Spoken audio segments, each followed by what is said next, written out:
For our opening song, shall we all stand and sing hymn number 75, The Wonder of It All.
Shall we all bow our heads for prayer?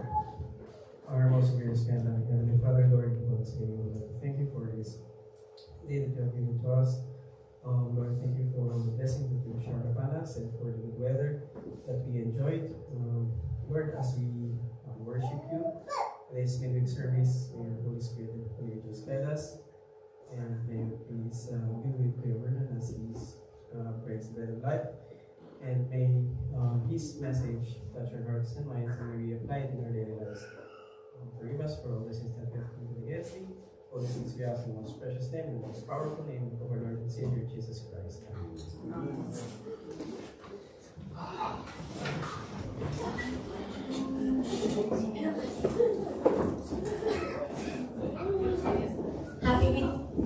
Happy midweek, everyone. Are we enjoying our retreat? Yes. Okay. Thanks God for that. So this evening we will have, I would like to take our chorister, Brianna and Brianna. Our opening prayer was Matthew. And our speaker will be Brother Gordon. But before he speaks to us, Brother Bryce and Sister Brianna will give a special number. And after the sermon of Brother Gordon, we will have a prayer garden. And a closing prayer.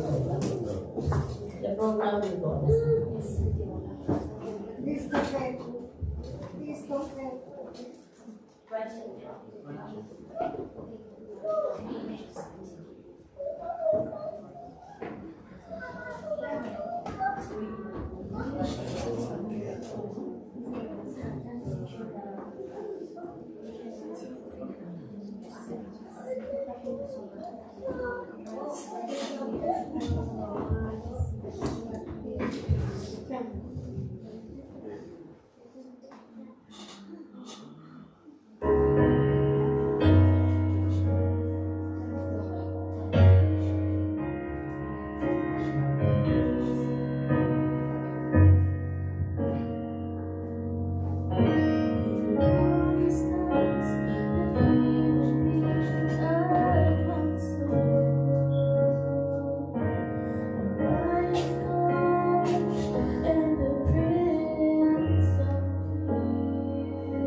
Thank you, Brother Bryce and Sister Brianna, for that beautiful song.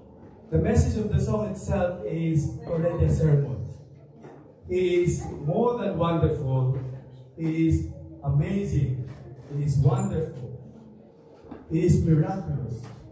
And it is everything for us. That is Jesus for us. So good evening, everyone. Happy midweek. It's been a tiring day, I think, to most of us, especially for me.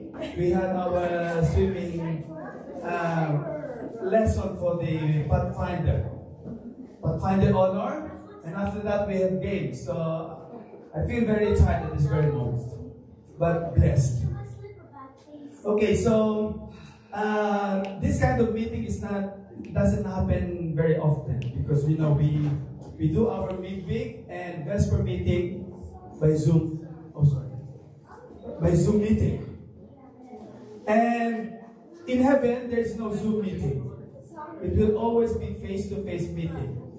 So let's praise the Lord for this wonderful opportunity that we could have this midweek face-to-face meeting. Now, this will be a short message, but I always wanted any participation from the congregation. If the Holy Spirit impressed you to say something while I'm delivering this message, please raise your hand and I can give you the mic. As most of my messages, most of the time, it starts with what? A story. Because I love stories as an illustration. So we start with a story. So there was this... Oh, it's okay. I can't be seen there. So there was this kingdom. Okay? This kingdom has the two best woodcutters. One was an old but experienced woodcutter, while the other one is young and yet very strong woodcutter. And the people keep debating who is the best of these two. And so the king, heard about this debate. And so the king said, I want to know which of these two is the best in my kingdom. And so I would put them in a contest. So who do you think will win if the king would put these two into a contest? Who would say it's the old man? 1, 2, 3, 4, 5, 6, 7. 8. Who would say it's the young, strong man? 1, 2, 3, 4, 5, 6, 7, 8. 8. Oh, it's a tie. 9. Okay. So, according to you, it will be the young and strong woodcutter. Okay, let's see at the end of the story. And so the contest will be who of the two will have more wood cut at the end of the day. So they will start at the early morning and they will end at sunset. Okay? So on the day of the contest, a barrier has placed between them. So they won't see how much each of them has chopped wood. So there was a barrier, and the only thing is they can hear how fast each other is cutting wood. Okay. So on the day of the contest, they start cutting. The young strong one. While the old man, experienced one.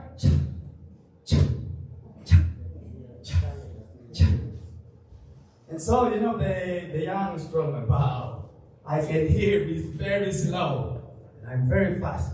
So he's getting more motivated. And then the young man noticed, after 2 hours, the old man stopped chopping wood. There's no chance this old man will win. He's only not weak, but he's also get tired easily. He has to rest. He stopped around 30 minutes and then start. And so the young man said. So at the end of the competition, who do you think has won? Old man. What? Old man. Who says the young man? Okay. So you still stick to your answer. Okay. Now, as they remove the barrier and everyone was so excited to see who won, because they keep debating who of these two is the best woodcutter. As they removed the barrier, they were surprised the old man cut much more wood than the young strong man. And the king gave a huge reward to this old man. And the young man said, wait. It is impossible. It is impossible. I heard him chopping was so slow, and he even stopped because he gets so tired. What is your secret? How did you do it? And who can guess the answer of the old man? Technique. Okay. So the old man says, every time I pause cutting wood, I was sharpening my axe. Every time I stopped chopping wood, I was sharpening my axe. Okay, so this evening, so those of you who says is the old man, he's the winner. So this evening, the title of this message is Sharpen Your Axe. Sharpen your axe. Who knows Abraham Lincoln? Most of us knows Abraham Lincoln. This is what he says. Give me 6 hours to chop down a tree, and I will spend the first 4 hours sharpening the axe. Okay? If you give me a tree to cut it in 6 hours, for the most of the time I will sharpen my axe.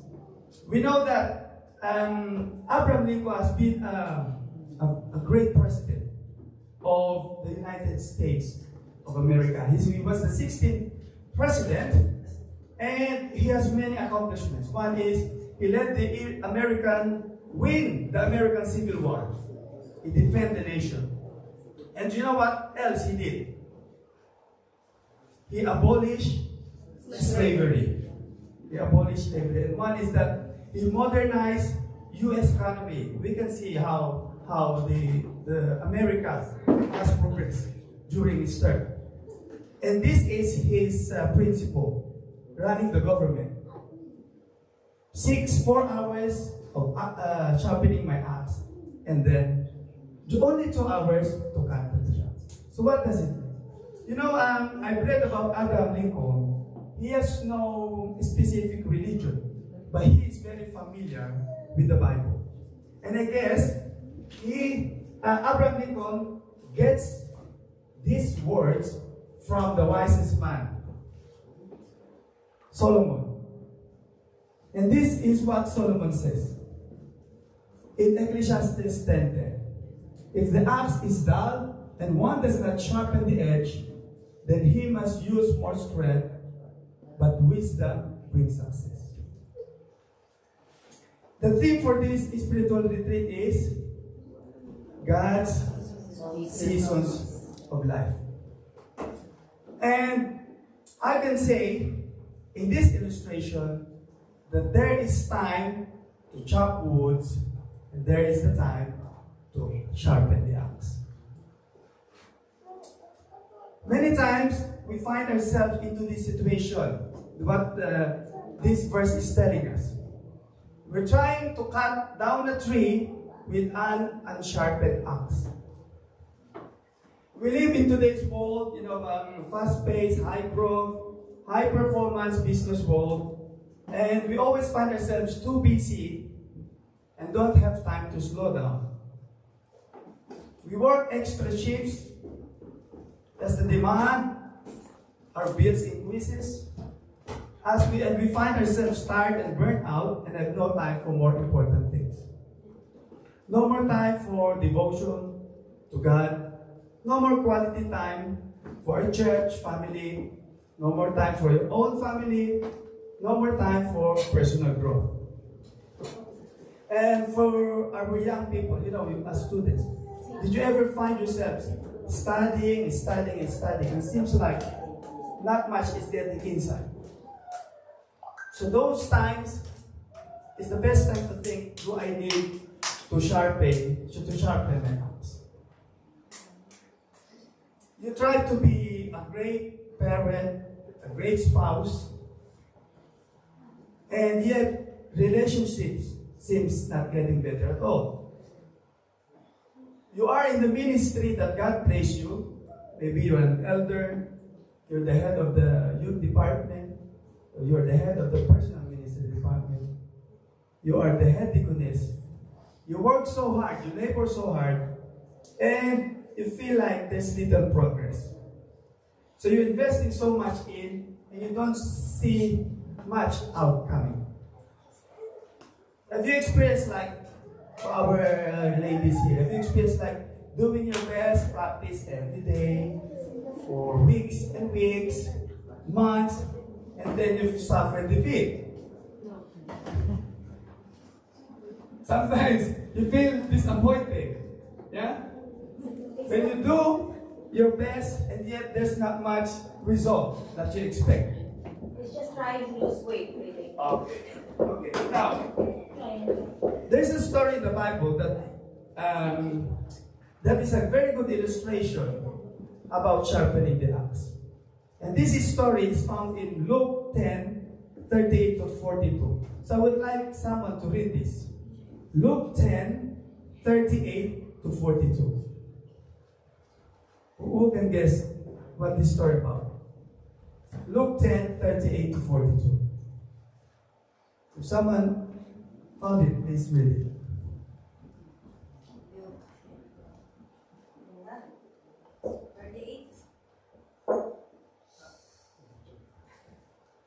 Luke 10:38 to 32. 38 to 42. Now it came to pass, as they went, that he entered into a certain village, and a certain woman named Martha received him into her house. And she had a sister called Mary, which also sat at Jesus' feet and heard his word. But Martha was cumbered about much serving, and came to him and said, Lord, dost thou not care that my sister hath left me to serve alone? Bid her therefore that she help me. And Jesus answered and said unto her, Martha, Martha, thou art careful and troubled about many things, but one thing is needful, and Mary hath chosen that good part, which shall not be taken away from her. Okay. So the story was about Jesus, Mary, and Martha. We all know this story. So Jesus with his disciples came to the village, and we know that Jesus was already famous that time. And Martha and Mary were one of his close friends, Jesus' close friends. And then, so let's imagine the situation here. We have Jesus here in front giving the message.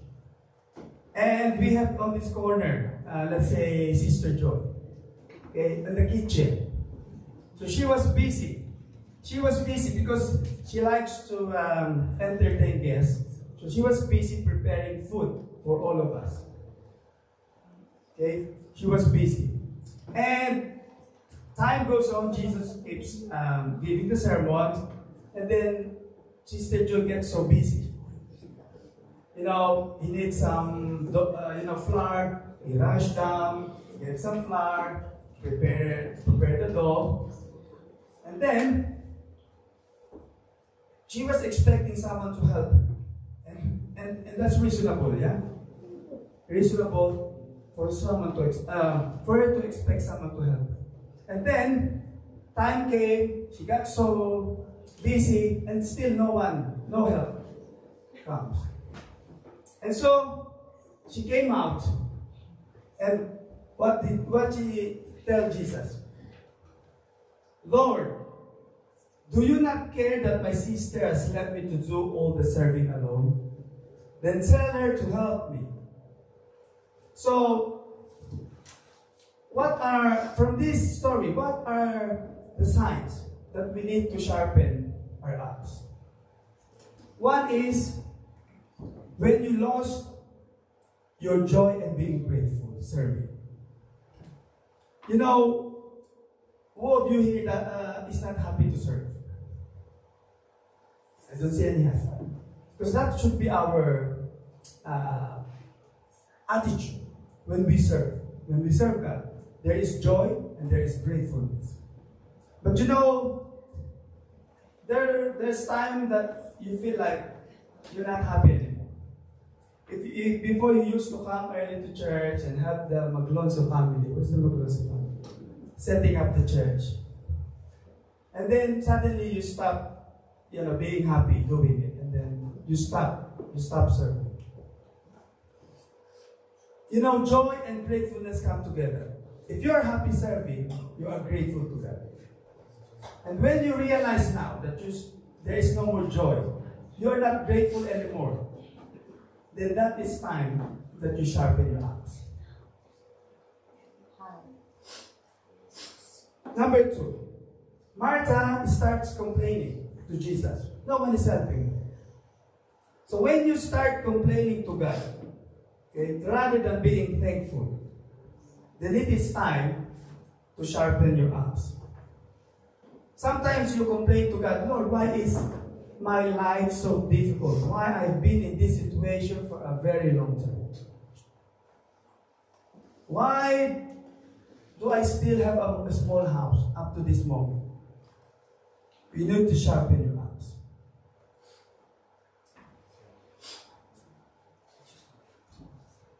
I remember there was a person who comes to me a few times. He comes to me complaining. Every Sabbath. Complaining about someone. And I told this individual, you know, you come to church to serve. And you should come with the attitude of being happy. Focus yourself to God. And I don't see happiness in you now, that you keep focusing on the faults of others. And that is time for that someone to sharpen the axe. You need to sharpen your axe when you start comparing what you have with others. Martha was doing something, and it was good. There's nothing wrong with what Martha was doing. And yet Martha was seeing someone not helping her. She was comparing what she was doing with what Mary was doing. So it is time to sharpen your axe. If you start comparing what you have with others. Lord, Lord, why does this person has everything? Why does this person is so blessed? I've been good. I've been following you. Why do I don't receive the same blessings that this person receives? If we start comparing, we need to sharpen our axe.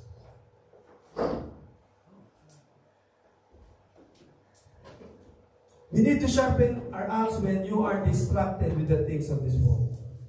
As Jesus says, when Mary was asking Jesus, when Martha was telling Jesus to tell Mary, Jesus says, why are you so distracted with many things? If anything that distracts us, prevents us from serving God, if you spend more time in the social media than spending time with God, your devotion with God, studying God's Word, then it's time to sharpen your axe. Next, Martha said, Lord, do you not care that my sister has left me to do all the serving alone? It is time to sharpen your axe when you think that God does not care. It reminds me of the story of Jesus and his disciples when they were crossing the other side of the sea. When there was a great storm. And what does the disciples say to Jesus? Lord, don't you care that we are dying? That we are perishing? So when we start to think that God does not care, when you question God why you are in this difficult situation, it reminds me of the Israelites. When they were being slaves in Egypt, they were complaining to God, why are we in this place? Why are we in slavery? And then God heard their prayers. And God says, I will deliver you. You will be free. You will go to the land flowing with milk and honey. And on their journey, are they grateful to God? They start complaining. So when you think that God does not care at all, then it's time to sharpen the axe. The next thing is when you start telling God what to do. Martha said, Lord, do you not care that my sister has left me to do all the serving alone? Then tell her to help me. So here comes Jesus preaching, and then Martha coming out, distracting the service, and then commanding Jesus what to do. Tell my sister to help me. You know, sometimes we tell God what He has to do. Lord, this is what I want. I need this. I want this. I want a high-paying job. Why did you put me in this job? Lord, this house is too small for me, for us, for my family. This is what I want. Please give me this. We start telling God what to do. And it's time to sharpen your axe when your priority is on temporary things. Because Jesus says, why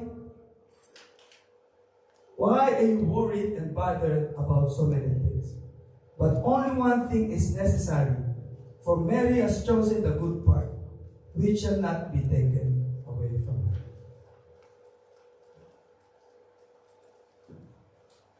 Today is time for you to think, what is your priority?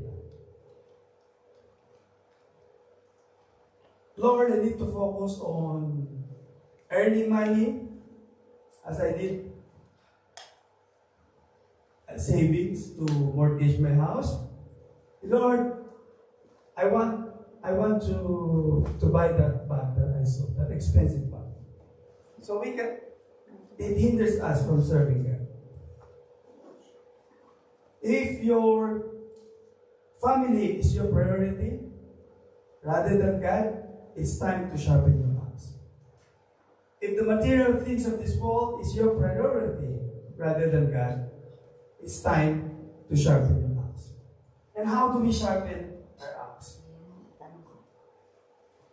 Hebrews 4:12 says, for the word of God is living and powerful, and sharper than any two-edged sword, piercing even to the division of soul and spirit, and of joints and marrow, and is a discerner of the thoughts and intents of the heart. So the word of God is likened to a sharper than any two-edged sword.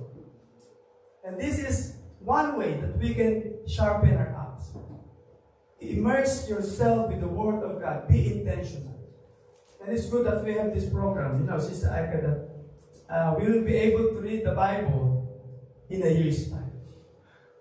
And I've been reading the Bible, and the more I'm inspired to read more and more. And I was telling Ben, sometimes on my way to work, I've already read like 14 chapters. And I feel more blessed, when you immerse yourself with the Word of God. And Ephesians 6:17-18 says, take the helmet of salvation and the sword of the Spirit, which is the Word of God, praying always with all prayer and supplication in the Spirit, being watchful to this end with all perseverance and supplication for all the saints. The sword of the Holy Spirit. We need the Holy Spirit as guidance as we read the Word of God. It is the Holy Spirit that will empower us not to complain, that will empower us to prioritize what is truly to be prioritized. So just as I end, imagine there's a huge tree here in front. Each of you has a huge tree to cut today. A huge tree represents your biggest problem, your biggest obstacle in life. And remember the verse in Ecclesiastes, if your axe is dull, you can take down the tree easily. It requires you more strength to cut down and bring down the tree.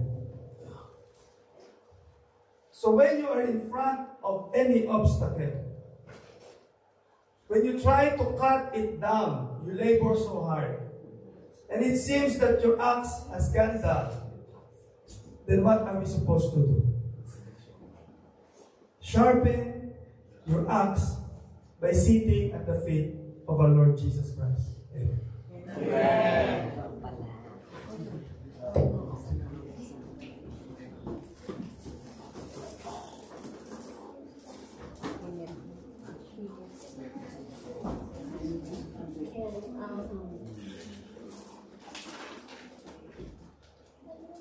Since it's done with the prayer meeting, we will be asking for any prayer requests.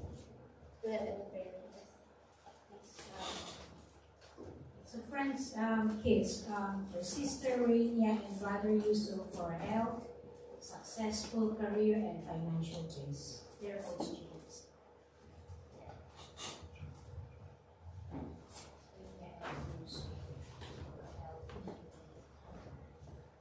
Please pray for my renewal of passport because I've been already twice to the Philippine Embassy and they said that my passport is not clear in GFA.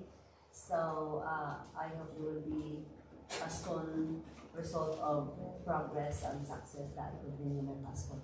And my visa will be expired on October 17th. Hope I can get the visa and my passport in package time of success. Any more prayer requests? Yeah, one of my friends' husband died last Sabbath. It's been a while, but she really was hurt. She said, please don't visit or call yet. But it was very lovely couple, super happy was. So a paper pack that God will give us strength to face the days ahead. Oh, and don't my head. Anyone?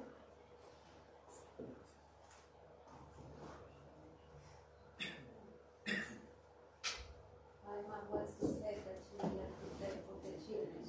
Pray for the children. Anyone?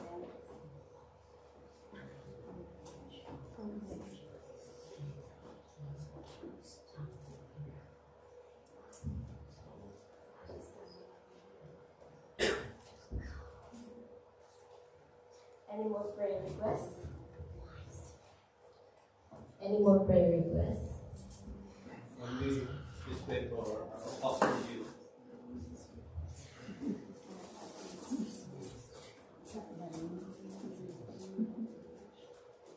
Any more?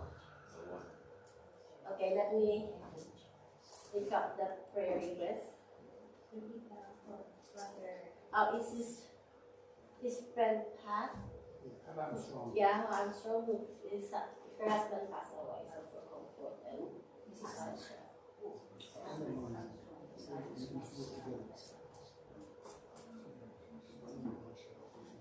so the prayer requests are for Melody's friends' kids. Oh, she's writing it for me. Okay, so we will ask three persons to pray.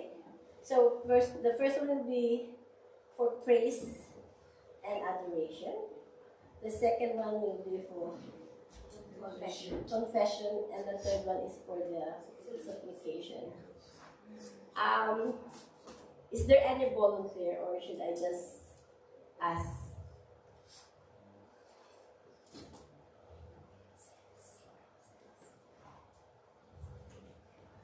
For our praise and adoration, can I ask? Sorry? Praise and adoration prayer. Can I ask you to do it?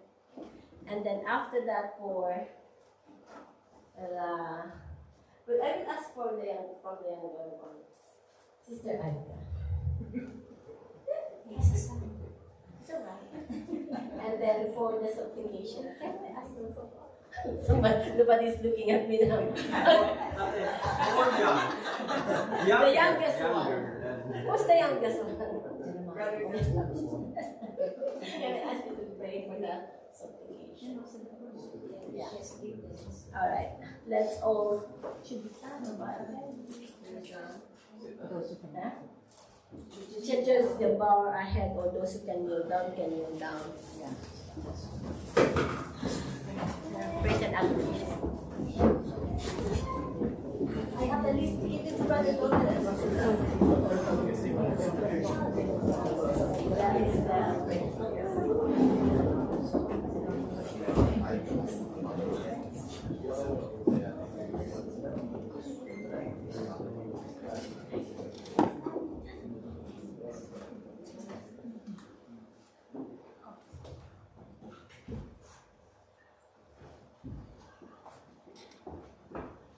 Our Heavenly Father, we do praise you and we worship you today. We thank you for all that you have given to us. We pray that your Holy Spirit may be with us to guide us and direct us according to your will. We know that you love us and that you are with us in all things once we seek you.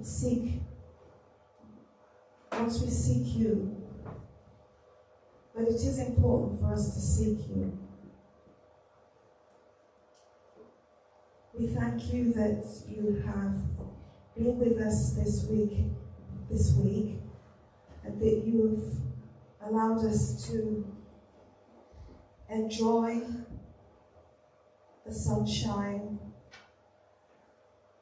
and the fellowship. We do adore your name, and we are always grateful for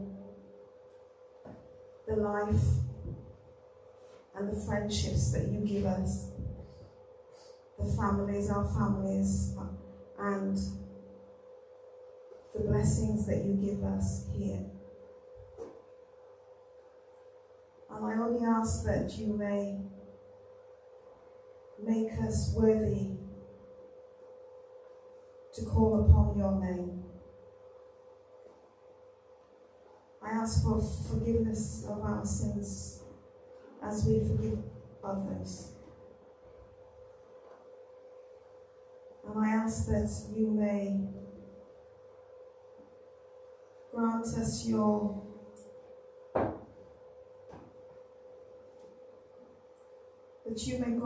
your blessings as we go forward for the rest of the week. Thank you, Father, for all things. And thank you for giving us this day,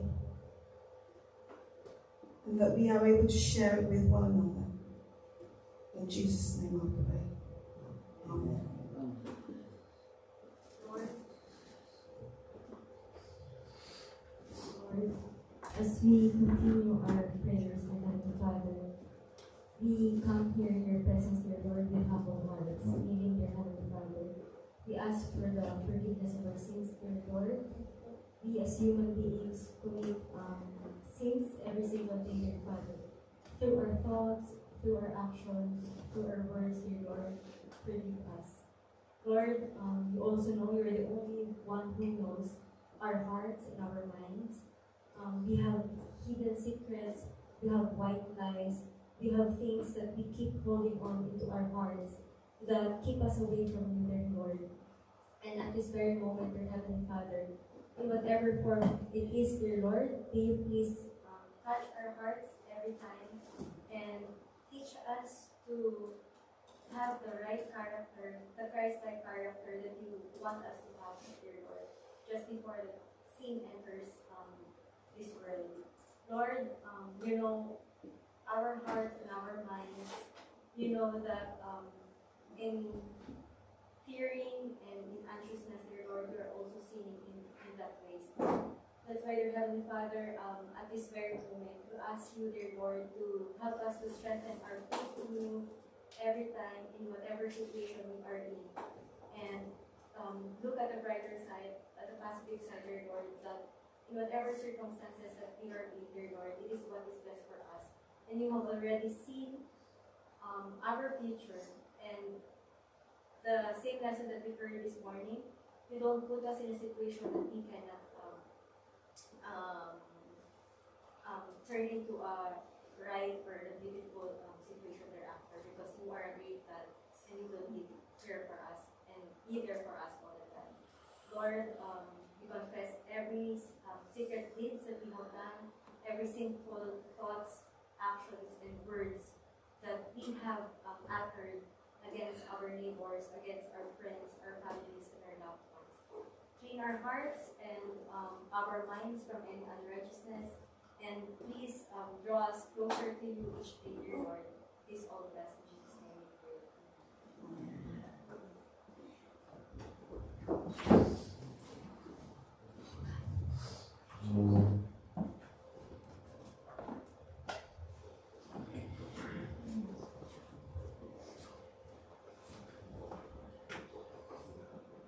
Heavenly Father, we come tonight with sad hearts.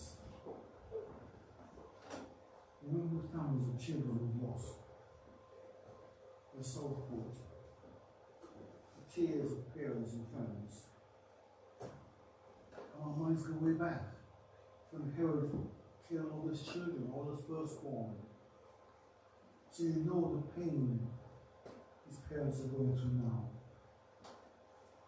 We pray, dear Father, for those children in Gaza, in Israel, in Ukraine, the young children are laid down to the slaughter. And so, Father God, we ask that you will strengthen the folks who have lost loved ones, strengthen the cities that support these people. We saw this arms outstretched to the people in Southport, tributes of flowers and toys for children who went from home and will never return. As a Father God, we ask that the angel will strengthen them, put your arms around them, make them know that you care so much the uttermost. I pray for Pat, dear Father, that as she prepared to say goodbye to her husband, we know her heart is broken. So we ask to strengthen her. Let the angels gather around her and grant the strength she needs to face the future. And I pray for all those who have lost loved ones, whether by death or those who have lost their faith, those who have lost the will, those who are struggling and down in different circumstances. May they know there is a God who cares in the uttermost.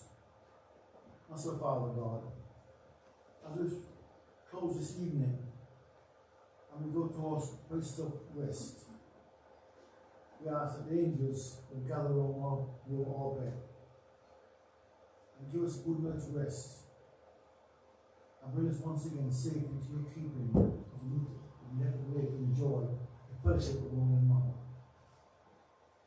Father God, bless all young people here and all the ones as well as we fellowship one another. As we ask these things in Jesus' name. Amen. Amen.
For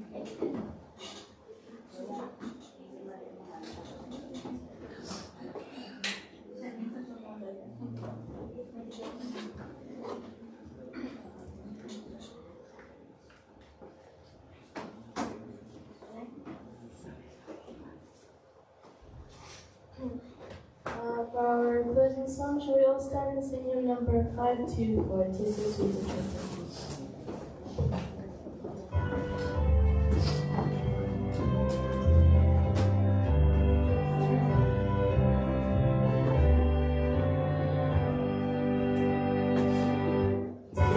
so sweet to trust in Jesus."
Let us pray. Praise and glory and honor be unto your name, dear Father. May this worship be acceptable unto thee. And we pray, dear Father, that you may please help us not to be distracted with many things in this world, but focus our eyes to the author and finisher of our faith, our Lord and Savior Jesus Christ. Father, you have heard our cries. You have heard all our requests, our prayers, our supplications. And you are our Father who gives good gifts. You are our Father whom there is nothing is impossible with you. And help us, the Father, to keep trusting in you. Bless us, this Father, for the rest of this church retreat. In the loving name of our Lord Jesus Christ, we pray.